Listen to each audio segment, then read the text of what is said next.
Hey everybody, it's Chris Mahan with another Parenting Car Talk video. This past weekend, we saw a lot of things happen, from the inauguration to the 45th president to a complete nationwide backlash of ladies upset over a lot of issues, and rightfully so. There's been a lot of decades worth of anger and frustration there. And I don't want to get political with this, because today's Car Talk video, Parenting Car Talk video, is about how do we really stop this perpetuated generational hate? How do we do it? Well, I think the first thing we have to do as adults is look in the mirror and say, what am I doing to stop this ongoing onslaught of anger and frustration, bullying, fear-mongering, just despicable acts. I mean, I don't care what side of the aisle you're on, and I'm not promoting either candidate or either side. I'm not getting political. I don't want to do that here. What I do want to do is point out, though, when one group says, you're being mean to us, you're hate, and then they go on an airplane and they bash a mom and her kids. You know what I'm talking about. Then you go into another story where you've got people letting their children hold up these horrible signs saying F this person, F that person.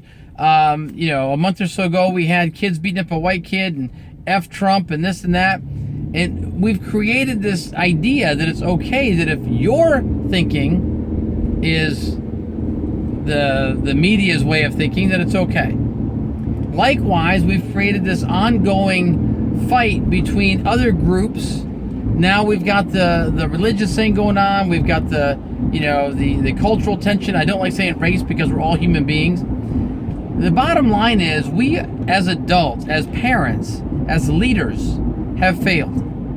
We are failing. When you have an argument and you feel strongly about it, fantastic. Argue that point as an adult.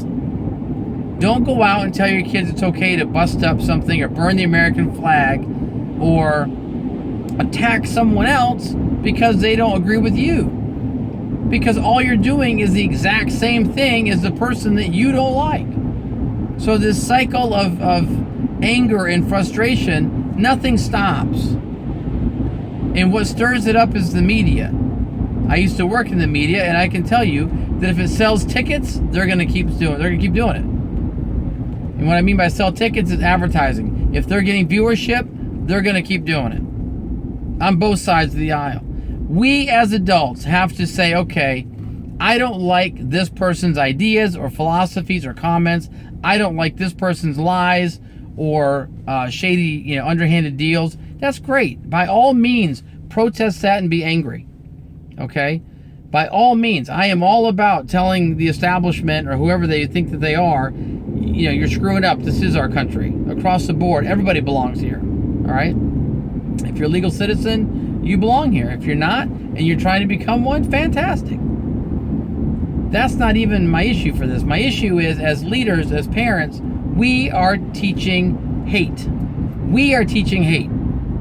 When you go out and you tell your 12-year-old daughter to hold up a sign that says F Trump, or you hold up a sign of a rebel flag and you say, white people rule, all you're doing is spewing your own hateful ideas onto your children. They don't stand a chance.